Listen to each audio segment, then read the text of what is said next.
ओम नमः शिवाय। नमस्ते टू एवरीवन। मु विप्लव मोचन महांती, पीजी डिपार्टमेंट ऑफ योग। आमे पूर्व सोमवार 22/7/2024 पवित्र श्रावण मास अवसर में विषय वस्तु रखी निष्ठापर तपस्या योग और भक्ति माध्यम ईश्वर प्राप्ति। तेणु आज 29/7/2024 सोमवार रे आज विषय वस्तु आम रखीचे दिव्य जीवन आधार होची योग। हाँ आज्ञा, दिव्य जीवन आधार होची योग। योग करने द्वारा आमर मन में परिवर्तन आसुची, निजर जीवनचर्या परिवर्तन आसुची। योग करने द्वारा आम भितर दिव्य चेतना जागृत होची, आध्यात्मिक भावना जागृत होची, जहाँफल आम परमात्मा समर्पण हो पारुछु। दिव्य योग करने द्वारा आम संस्कार में उन्नति आसुची, बुद्धि रे उन्नति आसुची।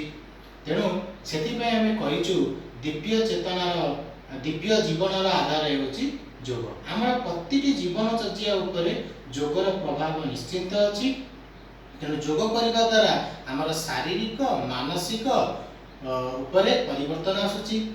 ता सहित योग ही आम जीवन प्रत्येक अंग हवा निहाती आवश्यक। जदि आम योग को जीवन अंग करवा तेरे दिव्य जीवन आधार योग, यार अर्थ सार्थकता निश्चित रही। तेबे आसंतु आज मु आपण मानकु पूर्व गत वीडियो रे आपण को पादोत्तनासन, सुप्त पवन मुक्तासन, गत्यात्मक मेरुवक्रासन, पाद संचलासन विषय रे आपण मानकु कहिथिली, तार उपकार मध्ये कहिथिली। त आज मु आपण मानकु सीमासन करिबा द्वारा हमर वॉइस रे उन्नति आसुची। Good for anxiety and depression. देखो सीमासन किपरि करा जाउछि। आमे प्रथमे आंठू माड़ी बसिबा, ए प्रकार हाथ को रखिबा।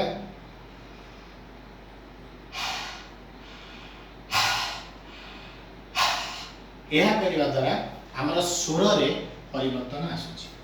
बा गुड एई सका से good for anxiety and depression. तापरे मर्जारी आसन।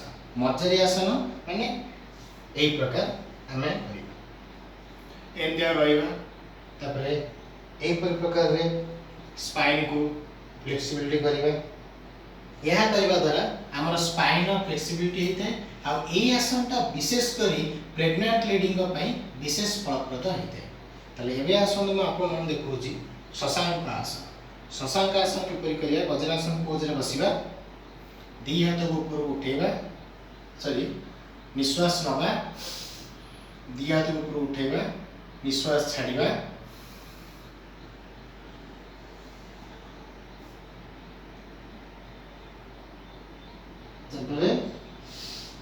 निश्वास नबा, धीरे धीरे ऊपर को उठिबा। यह करने द्वारा आम मन क्रोध दूर होची, राग दूर होची। ता सहित आजमा पेशेंट को पई ए आसनटा विशेष फलप्रद। ता सहित कॉन्स्टिपेशन भी दूर होची। एबे आसन म आपन मानु देखेबी उस्तरासन। उस्तरासन किपरि करा जाय? उस्तरासन करबा द्वारा उस्तरासनटा थायराइड रोगी मानन पई विशेष फलप्रद। देखो दी हाथ को उठेकी हम एपट रखिबा बळांठी ऊपर, ए हाथ को उठेकी बळांठी ऊपर रखिकी ए प्रकार स्टेज रे रही।